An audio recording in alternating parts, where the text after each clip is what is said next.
Welcome to another episode of Afikra Movie Night. Our special guest today is the writer and director Rami Yasin, who has been involved with many films across the region. And we are speaking to him about his film Bloodline, which he wrote and directed. But we're going to be speaking about a lot of his other films. Rami, welcome to Afikra. Thank you very much, Mikey. Happy to be here.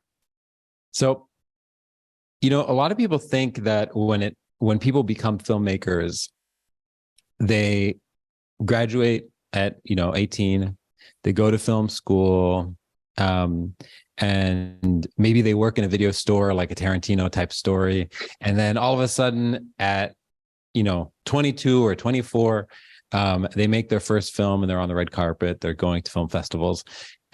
You didn't take that route. But I think your route is actually a little more common.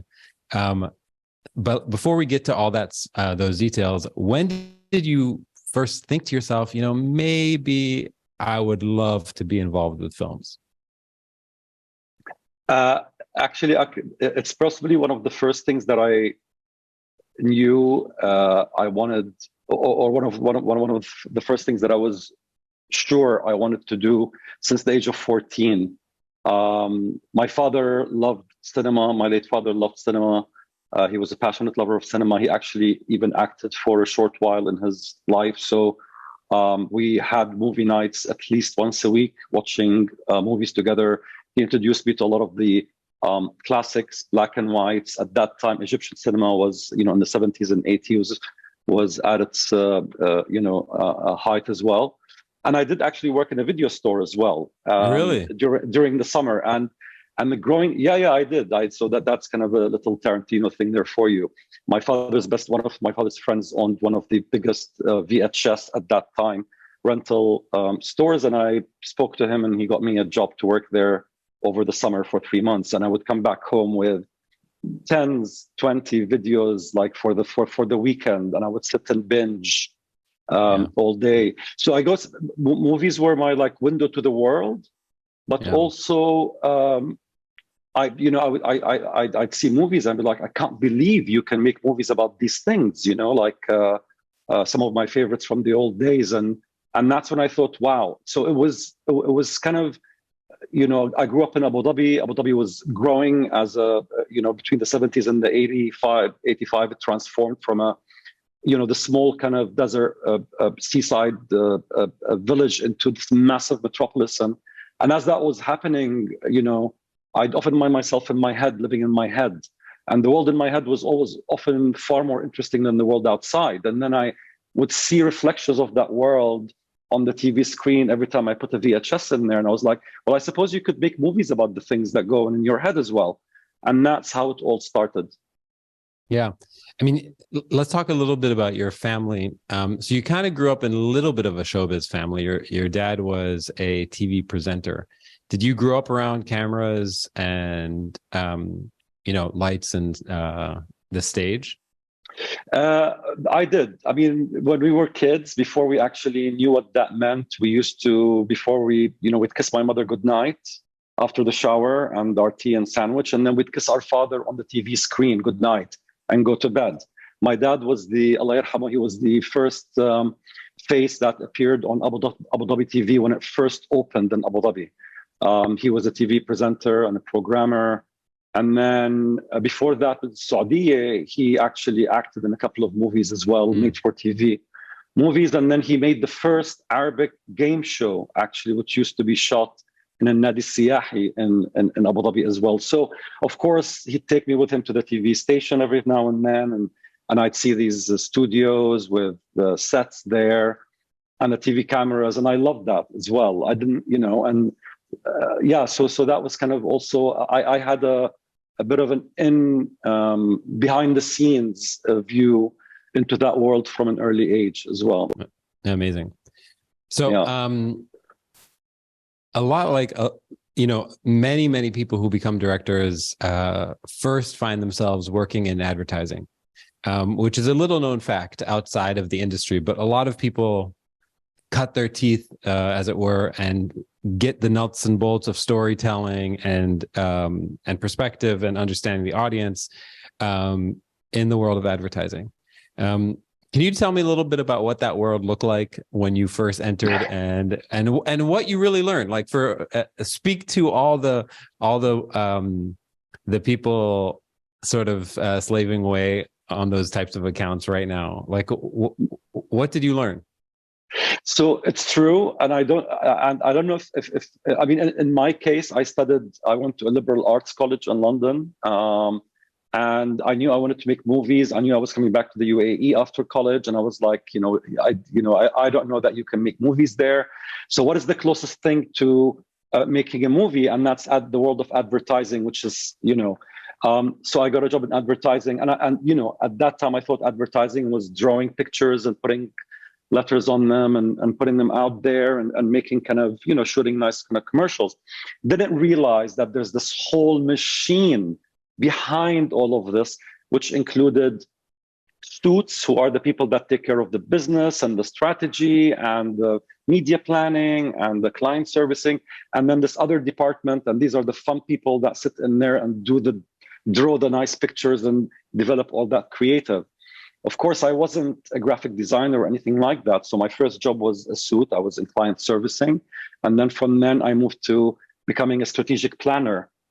But what was interesting there for me was seeing a brief, and how a brief about a real issue out on the street, whether it's about sales, or how that can inspire an idea that is creative, that speaks to this issue or problem.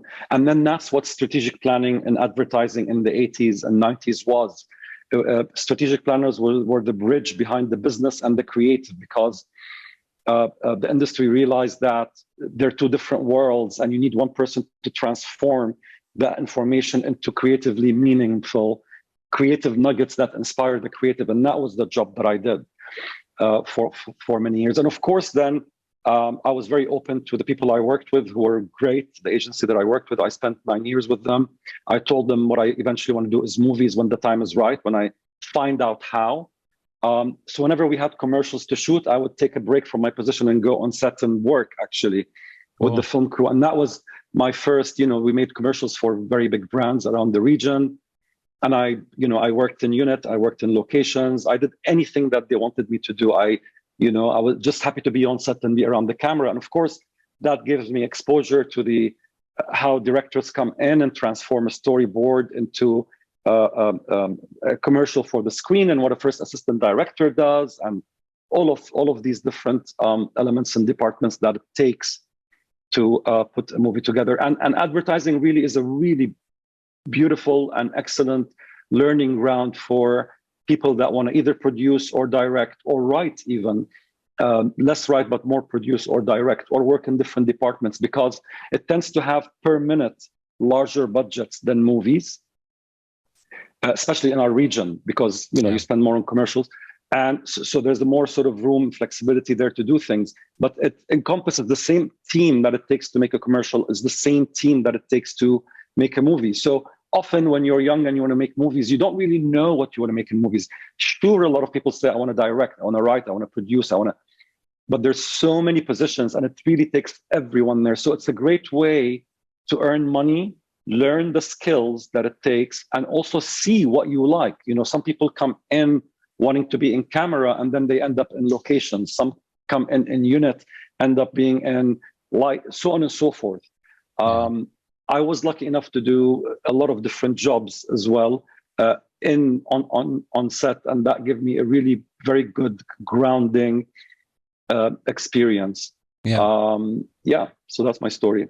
What's the story about, as I was prepping for this interview, what I came across this sort of nugget of information that you were involved with the movie Syriana. How did that happen? So after my 9 years in advertising, and I thought this is the time now, I was 20, I started work early, I finished college early. So I was like 28 or something. I moved to Canada because Canada had a great it was one of the, big film countries around the world. And I loved it. And I immigrated there, and I lived there and tried to work in film. And my experience didn't really count for a lot. And it's a highly unionized country. Anyway, to cut a long story short, after a few years living there, a friend of mine moved to Dubai and opened a production company and said, "Do you want to come back here and work here?" And I'm like, "Okay, great, fine. I'll pack up and come back." At that time, really what mattered to me was working in film, and I was willing to pack up my life and go anywhere to do that.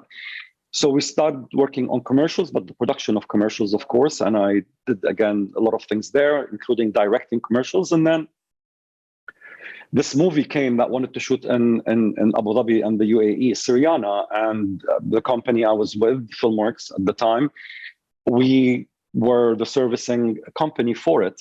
And so, first they got me to do casting for all the speaking roles that they were hiring locally here.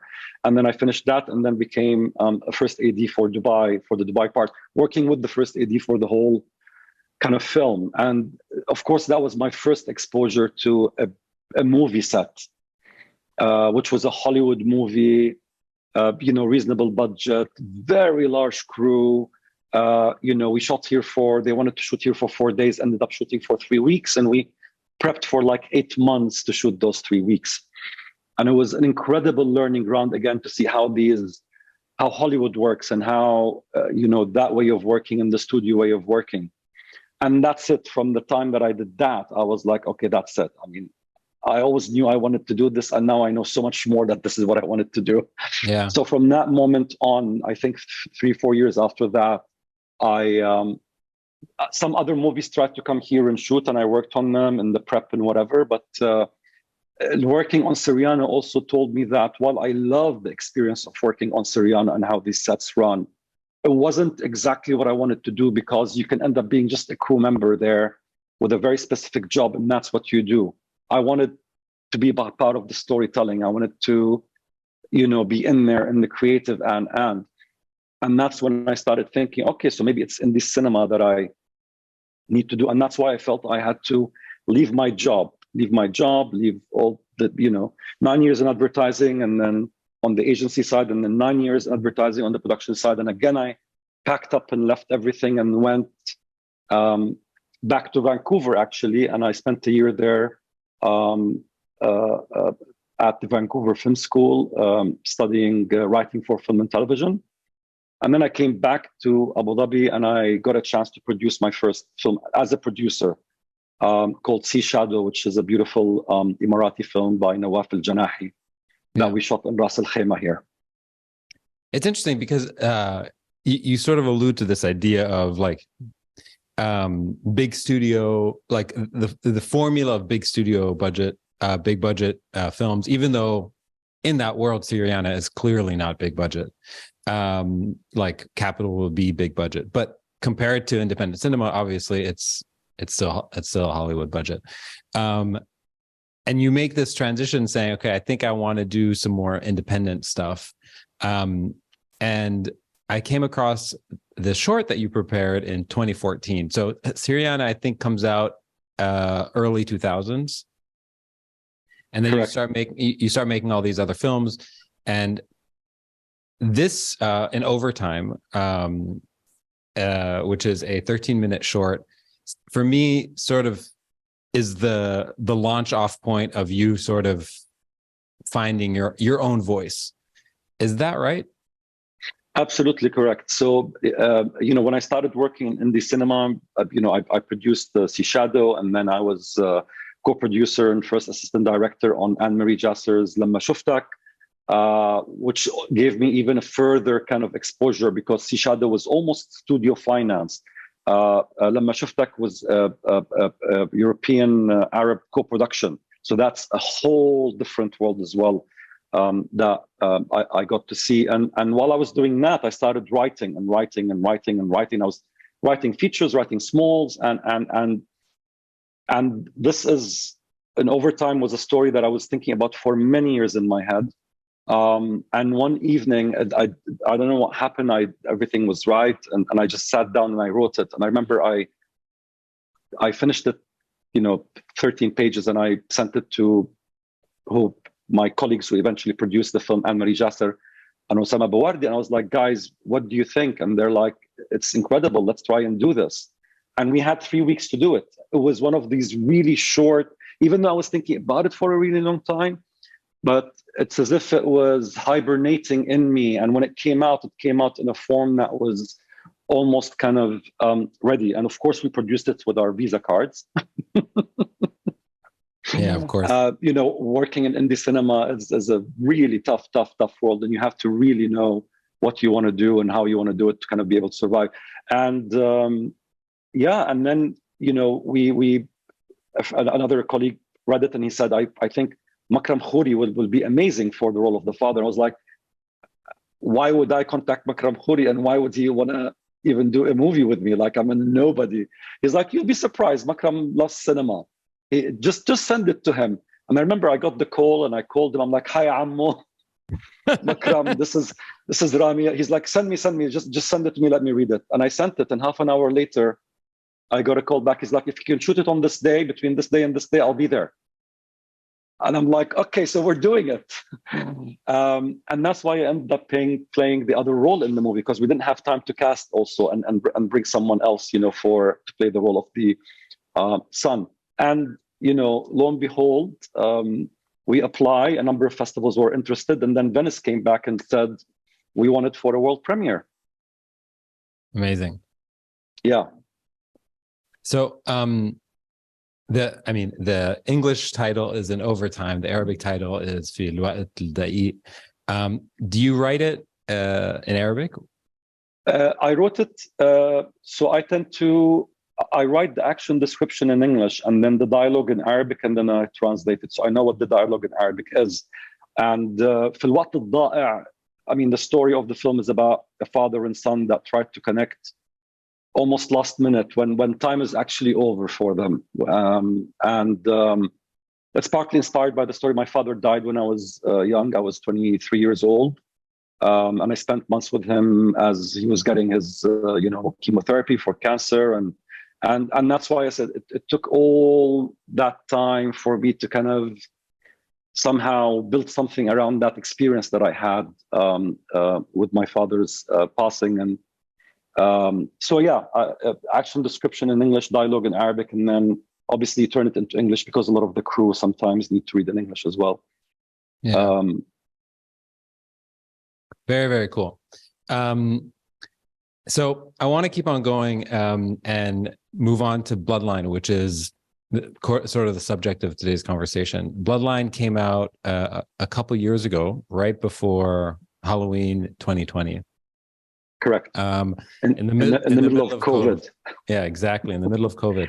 But in your mind, when did you start writing this? So I've always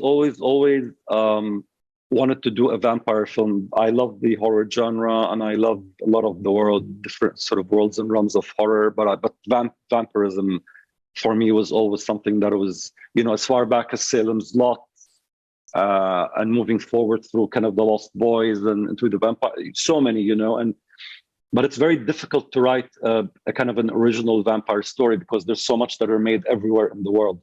So this took shape. It started off as a completely different idea. I always knew it was going to be an idea about someone that is faced with this dilemma, and their only solution to save someone they love is turning them into a vampire. And it went from being friends to a friend, it went being from something, so on and so forth. And then eventually I was actually on set shooting a movie called Rashid and Rajab for the director Mohammed Saeed Harib. And I don't know why or how, I was like, it's a mother and father. And it just kind of started coming to me. And I started writing the notes down. And then as soon as we finished shooting and started the post-production on that film, and producers have a lot of time during post-production because other people are taking care of things at that time, I started writing the first draft, actually. So I guess, again, it was in hibernation for I would say 8 years. And I physically started writing it in 2017. Interesting. Yeah. What films do you feel like, because anytime an artist is dealing with a genre, everything is referential, right? That's the nature of genre films. What films do you think have the most influence on the DNA of Bloodline? Look, I guess from a story perspective, I mean, a number of movies, I will say. First of all, when I was making Bloodline, I knew early on that it wasn't a straight up horror. It wasn't about shock and cringe. And, it was because I love deep, dark dramas as well. My kind of taste palette is wide. So actually, when I first started writing it, it was just a dark drama. And then I was like, no, there's some horror tropes in there as well. So it's a horror drama or a drama horror, if you like. The main trajectory of the heroes, who are the mother and father, is actually a dramatic arc in the story. So from a world, I guess I would say The Lost Boys, which is a fantastic horror film that came out in the 80s, which was where the hero was about a mother and her two sons, and they moved to this new town after they leave their father, and this new town has this group of these sort of underground vampires, and one of the sons ends up there, and the young son, and his friend sidekick tried to kind of save their brother, so on and so forth, and meanwhile the mother is so in that sense, I guess that was but when I was writing it, really one of the movies that I love was The Others. And I wanted to have the tonality of The Others. Again, it's a movie about, many people know it's a very successful film that a lot of people have watched, where a mother is kind of the whole film is in desperate need to keep her children safe. And then you realize who the real evil is. And when I was a kid growing up in Abu Dhabi, me and my young brother, we burnt our house down, literally playing with matchsticks. And my father was in the TV stations on TV. No one could call him. My mom was there. She came down. The house was burning. The fire brigades came. And my mom had to take us out and then run up the staircase, burning with fire, to save my third brother, who was still breastfeeding at that time. And I never forget that. And I never forget we were downstairs. She ran into a burning building. Yeah, because when she came, no, it was a duplex apartment on the Corniche in Abu Dhabi. And at that time, we all had moquette, and moquette is very flammable. So the fire started near the entrance, and she came down when she smelled the smoke, saw us, and so the fire took us out, knocked on the doors of the neighbors. They took us down, and then she said, my third son. She went back in, and the fire had started calling on the staircase, and he was upstairs. So they tried to stop her, and she just left them and ran. She smelled her hair, and she heard her hair burning, and took him. And then she couldn't come back down. So we were downstairs. One of my father's friends, the neighbors, holding me, and I was looking up, and I see my mom with my youngest brother climbing over the balcony onto another wall, onto another ledge, to kind of stay safe away from the fire until the fire brigade came. And I never forgot that story, of course. So, for me, mothers were like heroes. They turn into heroes if something happens to their. So that, again, is the kind of the link that I felt was there with The Lost Boys and The Others as well. And I guess I chose the tonality of The Others because I just felt it was more right for me intrinsically, but also I guess for the market that our market, even though it's a market that loves genre films, it's extremely critical when it comes to Arabic genre films, and I don't know why that is. For me, it's a matter of volume. We haven't done it enough, and we haven't taken enough risks, and I think that's going to happen now soon in the coming years. But so I just felt that if it was more in the sort of drama realm, but encompasses like a kind of a horror story, there would be a lot more acceptance for the story, because we kind of tend to react really well to kind of family dramas. And I just felt that is a niche as well that we haven't tackled in Arab cinema. So interesting. So let's watch a little bit of the trailer. It's now available on Netflix, so it's easy to find. But let's watch a little bit of the trailer. أنا حلمت حلم وحش. مالك جه أوضتي وكان عايز يلعب معايا. طب ودي حاجة وحشة لما مالك يلعب معاك؟ أصل بعدها اتغير. أظن كان عاوز يأذيني.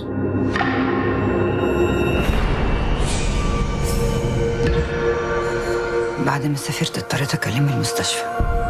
ما كانش عارف يتنفس لوحده. مش قادرة تقابل القطر. ده مش قطر. زهقتيش من السجن اللي عايشين فيه ده. انتي ارحمي نفسك. ما اقدرش.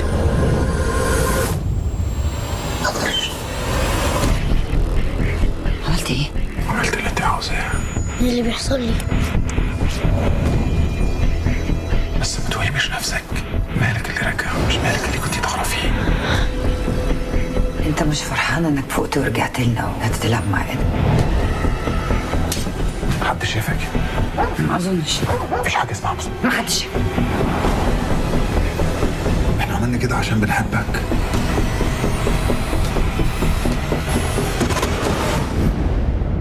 اكيد لما هيجوع هيظهر. اكيد هيظهر.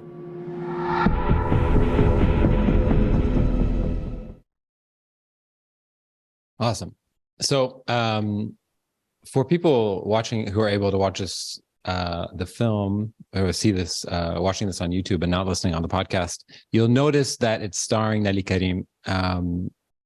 What's the story there with getting her the script and getting it in front of her and actually pitching this idea of doing a pretty out of left field role?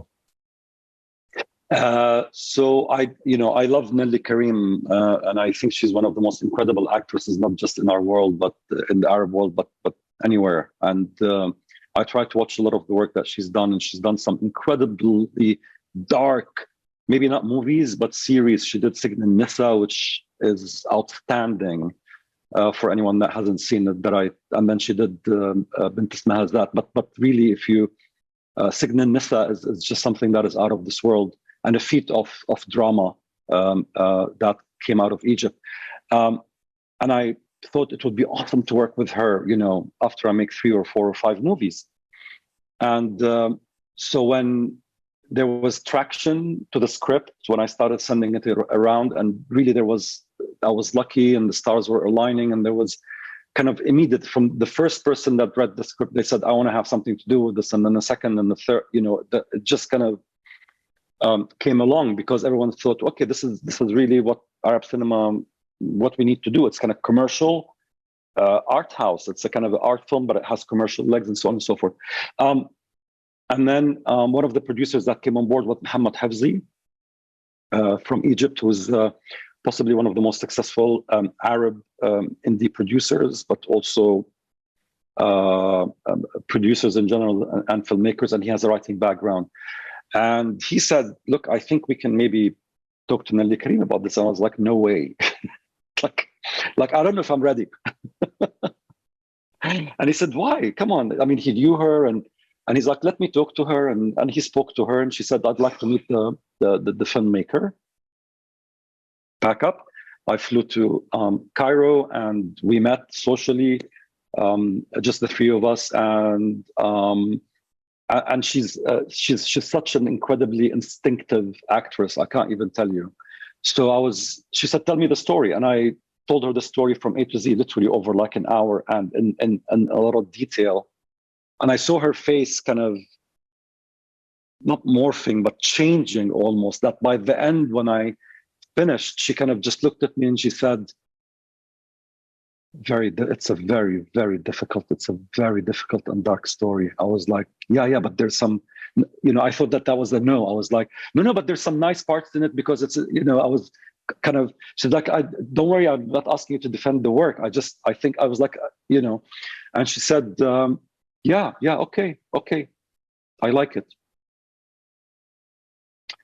And I was like, and after that, I remember we had kind of conversations, and I flew back to Egypt again to meet her, and I was trying to kind of show her stuff. She's like, listen, when I love a story and I want to work with the director and I say yes, I'm there. So don't feel that you have to justify yourself or the story, I think, to me anymore. I'm there, and we will go there, and don't, and she was incredible to work with. So that's how Nelly, I was, extremely lucky that on my first feature film, a genre that is still kind of out there and not part of mainstream cinema, and a film language that is also different and new to our world, and all of these things, and to be able to kind of work with someone of her caliber, and Yeah. I mean, if it were me, excuse my French, I would be shitting bricks. Were you? I was, of course. Okay.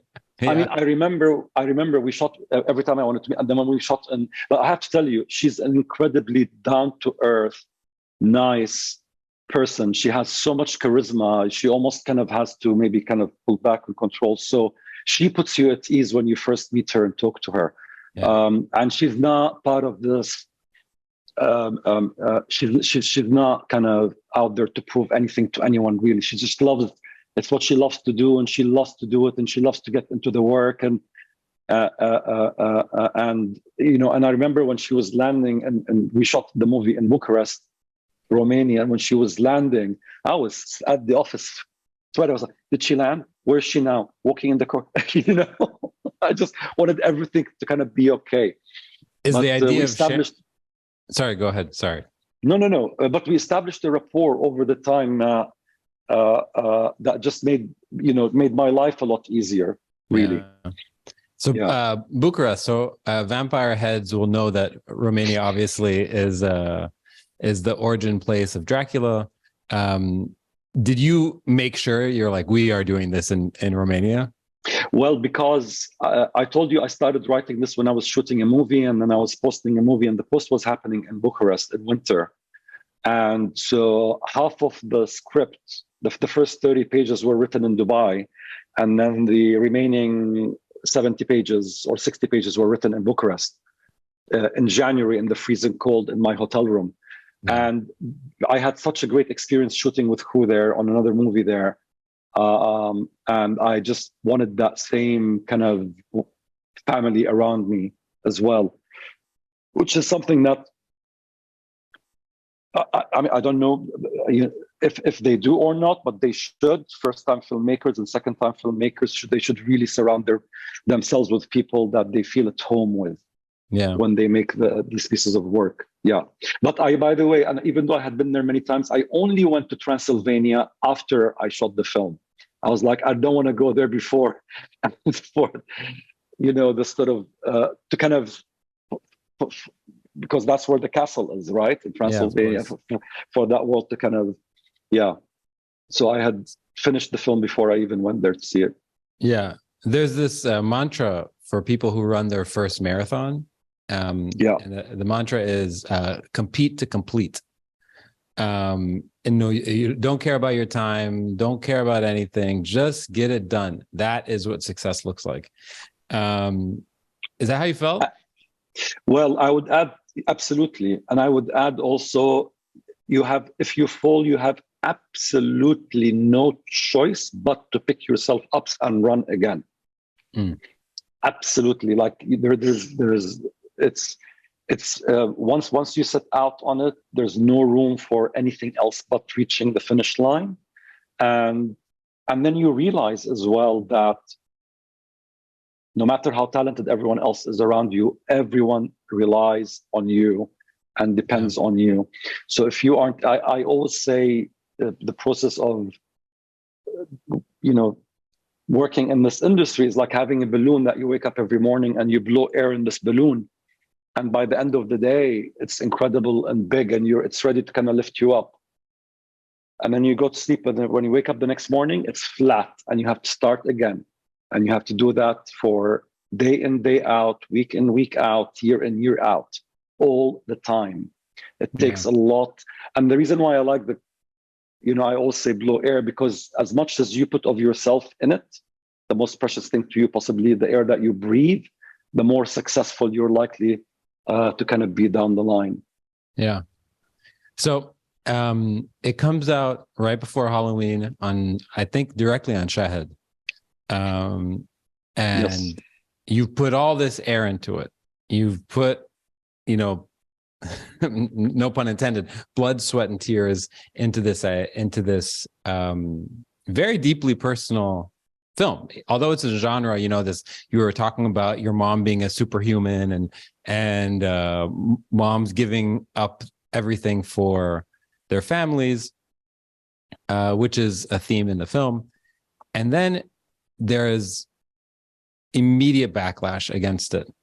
I've heard you talk about how hard that was. Now with 2 years of sort of perspective, what did that feel like? So it didn't start immediately. It started like there were a few good kind of days or something, and then it started. And honestly, it was something that was very difficult to kind of because you don't understand it and you don't understand why, and in many ways, by the way, it's a trend thing. It isn't a it isn't something that is deeply rooted in the movie or how the movie was made or the actors and all of that. It's just a trend that started, and then I don't know, there was like this, audiences are difficult anyway, and audiences have absolute right to kind of like and hate and do whatever.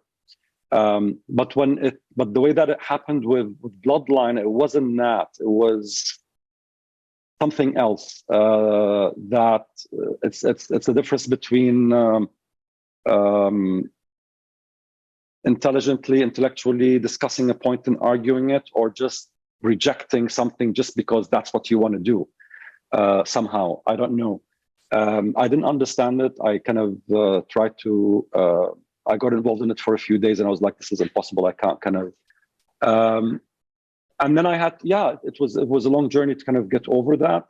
And what happened, because in between all of that, there was also the other side that were going, "What a great movie! This is something that we haven't seen in Arab cinema." Yeah. But the nice people and the people that love, their voices are lower than the people that hate always. Yeah. And then I guess you get caught up as a filmmaker in trying to defend. I was like, it isn't, there's no way I could do this under these circumstances right now. And it was unfortunate that it didn't have a theatrical release and it was supposed to have a theatrical release. I only found out literally after I finished it completely. I was flying back with the movie to go into theaters, and I was told it's not going to be theatrical because it's COVID and because all of that, and we don't want to wait, and I don't know what. And commercially, it was very successful, by the way. There were 3 entities bidding for it. And then eventually Shahid got the first window, but there were others there that were trying to get the movie as well. So, and I think the as a first film, obviously it has holes. It might have, filmmakers learn, and I'm not, it might have not been, but did it deserve that kind of backlash that it did? But it didn't. And a number of reasons, possibly the ones that I can talk about and say is that, one, I think the marketing of the film was a little bit not exactly right, because horror fans are very difficult. And I know that because I'm a horror fan. And the one thing that I hate is a trailer or a marketing campaign that promises me a certain type of horror, and I go and I find something else. And that's what happened with here. But marketing is out of our hands, out of the filmmaker's hands. Someone decides this is what sells, and that's what goes in. So that, I have to say, is on our side, is so. I think some audiences thought they were being promised a certain type of film and didn't like that. 2, watching movies in theaters, it's you being invited into the world of the director, and you sit there for an hour and a half, and you have only one screen to look at, and you have to be quiet with your popcorn and your Coca-Cola, and you allow the filmmaker to take you into that world with the music and the colors and streaming is great, and I'm all for streaming, and it's the way forward, but streaming is not watching movies in cinemas. You're there, your feet are up, I don't know who's saying what, your coffee's here, your message comes. So it's all about and all of that jazz. It's almost the audience telling you, well, come into my house, and then if you're a bad guest, then they're kind of like, whatever. So it's a very different experience. And this movie, I mean, not that there's an argument for movies that only work in cinema and only work, but this eventually is an experience, really, the whole movie. It's a very sensitive film. It's every word in it is measured, and for many reasons, I don't believe in citing budget as a reason that makes a good or bad film. I've made movies at various levels of budgets, but also we went for craftsmanship. We went for classic craftsmanship into in this film, where you really have to listen to every word, as from the minute the movie starts until it ends, to understand what happened and the story. And a lot of the questions that were coming out were like, oh, how and how and how? Well, they're in there. They're in a kind of movie if you kind of listen to it and watched it. And so anyway, so eventually I came to terms with what happened. And I, Shahid is one of the most successful platforms here. Whether they have the kind of audience that are correct for this kind of film, I don't know. I think that's a shame as well, because I didn't make the movie for it to be launched in the way that it did, for that type of distribution. That wasn't the and there were big festivals that were interested in it, but in that year, festivals were taking 50% of the movies that they were taking.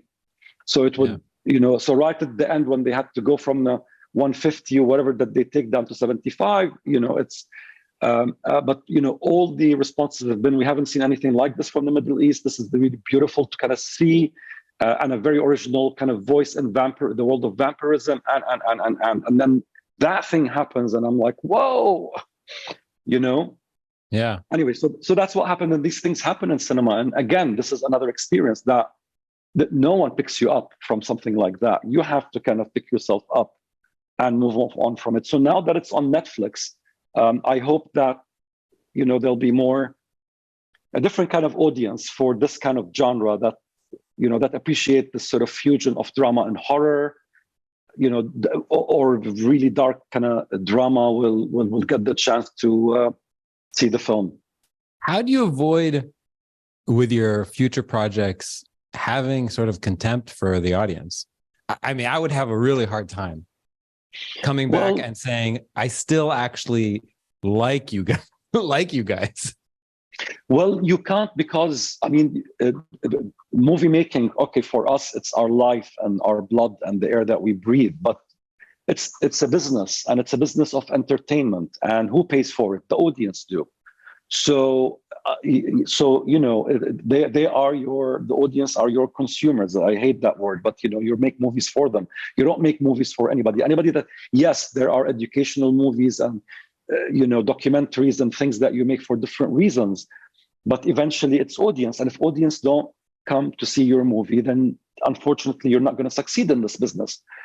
And I don't want anybody listening to this to think that there's any other model, by the way, that works. I'm a producer, and when I'm a producer and I read the script, and I will say, it's beautiful, no one's going to watch this in our market. I'm sorry. So as a filmmaker, you have to have both kind of your mind and your heart and your eyes on both things. And audiences can be difficult, and they can be rude, and whatever they can be. It's people. It's people. So you have no choice but to overcome that, and eventually sort of grow from it, and hope that the reception the next time will be better, or your work will be more sort of appreciated for what it is.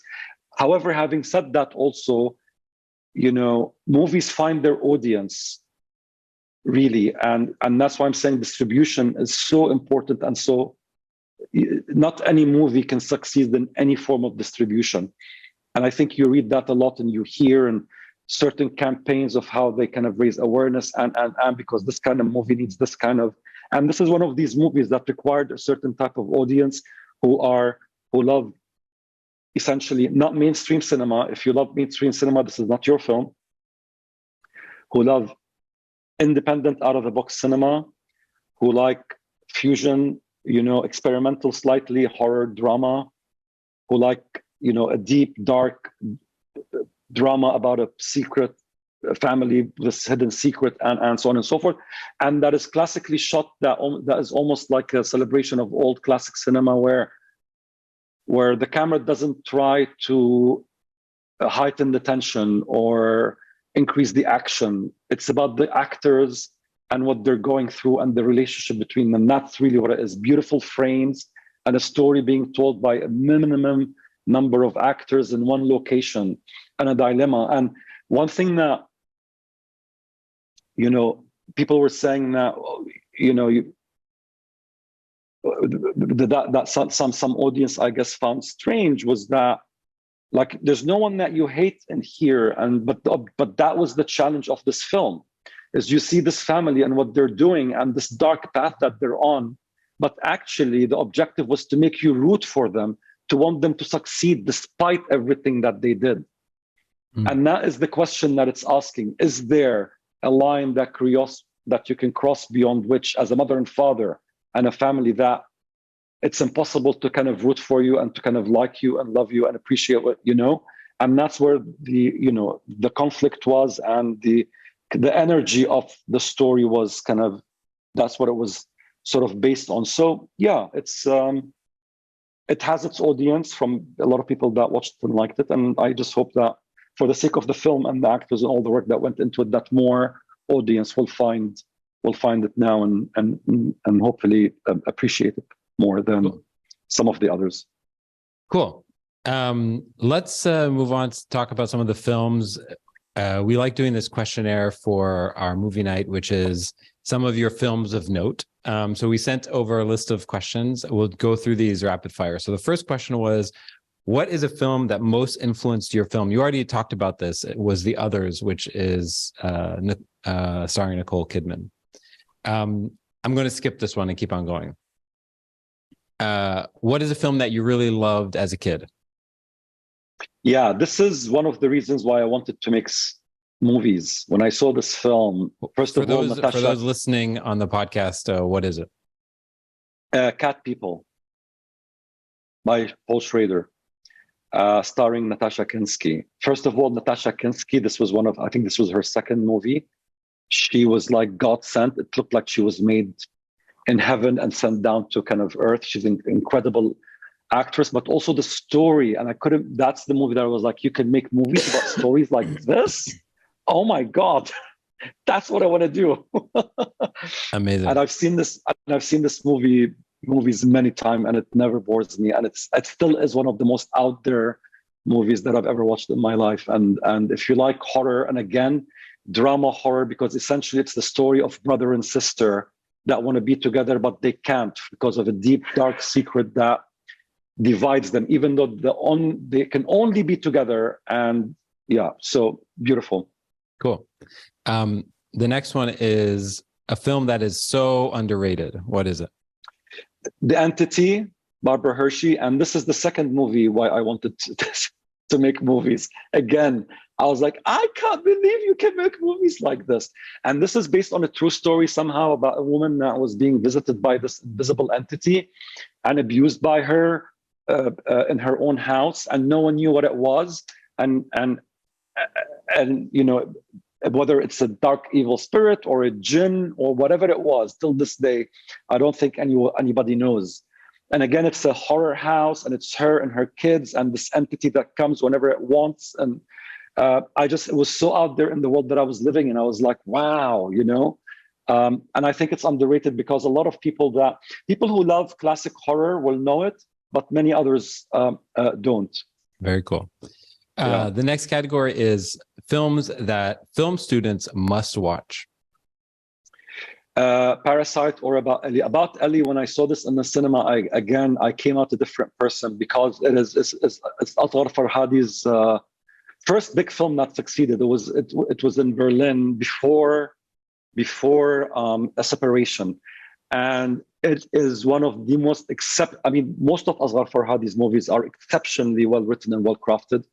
But it's a movie. It's one of these movies that an incident happens, what we call the inciting. If you want to learn the art of the 3-act structure as a filmmaker, watch About Ellie. It happens on the dot. Everything happens on the dot when it's supposed to happen, and you react to it in the way that, as an audience member, are supposed to react to it. And the inciting incident, when it happens here, it takes you like this massive arm comes out from the TV screen or the cinema and holds you like that, and it doesn't let you go until the last second of the film. Doesn't let you go until the last. And it's a drama, by the way. It's not a horror or anything like that. Parasite came out later, of course, and very much similar to that as well. from a different world, but also an exceptionally well-written film. The difference with Parasite as well, it also offers you About Ellie is a very relatable world, especially for us here in the Middle East. It takes place in Iran, and in the true sense of beautiful Iranian cinema. It's quite minimalist, and it's again about characters, but also the location is a character in About Ellie, and the same thing in Parasite as well. And the reason why I think these are great to watch is because every element in both of these movies works with the story. There's nothing in Parasite or About Ellie that's not part of the story, including the location of the film, without which the story would fall apart and doesn't work. Yeah, very well crafted also, both of them. Yeah. Amazing. The next category is a film that always makes you laugh. Yeah, oh my God. I love this film, and the energy between Ryan Reynolds and Jason Bateman, and it's a story that I actually love. It's it's a classic story about people switching souls or switching characters. It's called and personalities. The Change Up. And yeah, this is a movie that I'll see once every 3 months. Whenever I want to laugh, I'll put it on and I'll just watch it. And it still is as funny today as the first time that I've watched it. Incredible performances, and also very real and raw. The characters and the way that these characters were played by these two actors. Very cool. So we'll do two more. The next one is the film that is most beautifully shot. Interview with the Vampire. Again, I mean, I never forget this movie. I had the book in my hand. It was still VHS time at that time. I had the book in my hand. I finished the last page, closed it, and I put the VHS in, and I watched it, and I was like, no way this world that is in Anne Rice's book is going to be on the screen. And the whole movie almost takes place at night and in the dark, and it's an incredible world that the filmmakers were able to create. Beautiful performances, and it's for me, it's a gem of a movie. I'd love to be able to movie that looks so beautiful at some point in my life. Amazing. And then the next one and the last one is the film that changed, that most changed how you think. The Exorcist. The Exorcist came out when I was young, and The Exorcist was banned in a lot of places, and parents didn't allow their children to watch it, and everyone was talking about it. We were kids, and The Exorcist, and then I don't know how a friend of mine got it on, not even VHS. Before VHS, there was like Betamax or something. And we went to his place and we watched it, and I freaked out, of course. And this is a movie that for me is one of the best stories of the good against evil, because it's just there in your face, and again in a very, very sort of raw way. And as you can see from a lot of the movies that I've chosen and movies that I love and what I've made it, again, there's this horror house there. And this movie kind of, I believed in what I was seeing. I was like, there's a fight between good and evil, and this is what I want to do. Like, I want to kind of speak to this, and I want to show how, good is going to win over evil all the time. And I was young, and then you learn that that's not always the case. And Amazing. Again, one of the most kind of intrinsically, it's sort of what do you call that? It's very kind of visceral movie and how it affects you, I think. So let me ask you one final question before we wrap up. Let's say some guardian angel comes and visits you and says, Rami, you get to make one more film. You get to write and direct one more film. Blank check. But it's only one last one. And you have precisely 36 months to conceive, write, shoot, film, master, finish it. Do you have an idea in your head that's sort of been kicking around? You don't need to tell me the idea necessarily, but do you have an idea in your head kicking around that you are scared to make? Yes, and it was one of the first scripts I ever wrote. And I've rewritten it over the past 10 years, like, I don't know, 30 different times. and not just rewriting the same story, completely turning it over its head, and from this perspective and from this POV and I've recently actually just done another kind of draft. I think it would be that film that I would want to make. Yeah, and it's a horror drama as well. Is it vampire related as well? It's not vampire related, but it's a supernatural horror drama, and it's about two mothers from different worlds. One is from the human world, one is from the spiritual world, both fighting for the same thing, but only one of them can win, unfortunately. Interesting. Okay, cool. Well, Rami, thanks so much for doing this. It was a real pleasure, and I enjoyed listening to some of the backstory and some of the personal aspects of the film. Thank you for having me on board. Really nice. Enjoyed it a lot. And yeah, it's been a pleasure.